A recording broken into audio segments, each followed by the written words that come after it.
Hello বন্ধুরা, কেমন আছেন সবাই? আশা করি সবাই ভালো আছেন এবং একটি নতুন ভিডিওতে আপনাকে স্বাগতম। বন্ধুরা, আজকে যে বিষয়টি নিয়ে কথা হবে সেটা হলো আমাদের ভাতা নিয়ে, প্রতিবন্ধী, বয়স্ক এবং বিধবা ভাতা নিয়ে। আর আপনি যদি আমার এই চ্যানেলে নতুন হয়ে থাকেন তাহলে অবশ্যই চ্যানেলটি সাবস্ক্রাইব করবেন এবং পাশে থাকা বেল আইকনটি বাজিয়ে দিবেন আমাদের পরবর্তী ভিডিও পাওয়ার জন্য। ওকে বন্ধুরা, তাহলে চলুন ভিডিওটি শুরু করা যাক। আজকে আমাদের যে আবেদনগুলো আমরা যে অনলাইনে আবেদন করছি এবং সেখান থেকে যে আমরা প্রিন্ট আমরা করছি অথবা প্রিন্ট কপি নিচ্ছি, এই প্রিন্ট কপিগুলো কোথায় জমা দেওয়া লাগবে, কি করবেন, আপনার পরবর্তী যে নেক্সট স্টেপটা আছে সেই স্টেপে কী লাগবে অথবা কী কাজ করতে হবে সেটা আপনাদেরকে বলে দেবো ইনশাল্লাহ। তাহলে বন্ধুরা, আমি প্রথমত আপনারা অনলাইনে আবেদন করবেন। তারপরে অনলাইনে আবেদন করার পরে আপনার যে দ্বিতীয়ত আপনার যে অনলাইন কপিটি আছে সেই কপি আপনি কিন্তু সংরক্ষণ করবেন, 1-2 কপি আপনি সংরক্ষণ করবেন এবং আপনার এলাকার যে চেয়ারম্যান আছে তার কাছে আপনি জমা দিবেন। এরপরে আসেন জমা দেওয়ার সময় কী ডকুমেন্টস তারা নেবে আইডি কার্ড, ছবি এবং তার সঙ্গে জমা নেবে আপনার নমিনির ছবি।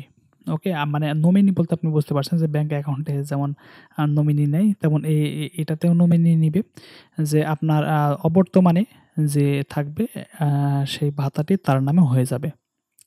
ওকে, আপনার নমিনি লাগবে এবং নমিনির ছবি নিবে এবং যার নামে কার্ড হবে তারও কিন্তু ফটো নিবে, এনআইডি কার্ড নিবে।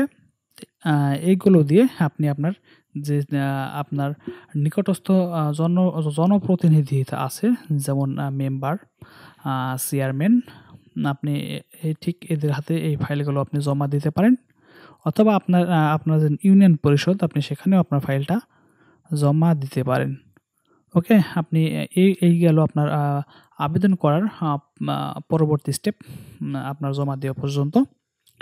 এবং এখানে একটি আপনাকে কথা বলি যে অনেকে কিন্তু আবেদন করার সময় ফোন নম্বরে অনেক ঝামেলা করছে। ওকে, এবার আসেন ফোন নম্বরে। এই ফোন নম্বরে যে ঝামেলাটা করছে এই ঝামেলা থেকে আমাদের বাঁচার জন্য আমরা এখন কি করতে পারি? এই ঝামেলা থেকে বাঁচার জন্য যে যদি পারেন যার নামে অ্যাকাউন্ট হবে বলতে আপনার ভাতা হবে তার নামে সিমটা যদি কিনে থাকেন তাহলে সবচেয়ে বেশি বেটার হয়। যদি তার নামে সিমটা হয়ে থাকে এবং তার এনআইডি কার্ড দিয়ে আপনি একটা নগদ অ্যাকাউন্ট ক্রিয়েট করে নেবেন। ওকে, নগদ একটা অ্যাকাউন্ট খুলে নেবেন। সেই অ্যাকাউন্টটা কিন্তু অ্যাক্টিভ হতে আপনার কিন্তু 72 ঘন্টা সময়, 24 ঘন্টা নেই কিন্তু 24 ঘন্টার কাছে অনেক সময় 72 ঘন্টা সময় নিয়ে ফেলে। অতএব আপনি আপনার নগদ অ্যাকাউন্টটা খুলে এবং মিনিমাম 24 ঘন্টা পরে কিন্তু আপনি চেষ্টা করবেন যে সেই নাম্বার দিয়ে আপনি আপনার অনলাইনে সেই নাম্বারটা দেওয়ার জন্য, না হলে কিন্তু আপনার নাম্বার নট রেজিস্টারে বলে আপনার আবেদন সাবমিট নেবে না। ওকে, এই দুইটা ইনফরমেশন ছিল, কারণ আমাদের অনেকজন আসার পর আবেদন করার সময় ফোন নাম্বারে অনেক প্রবলেম দিছে।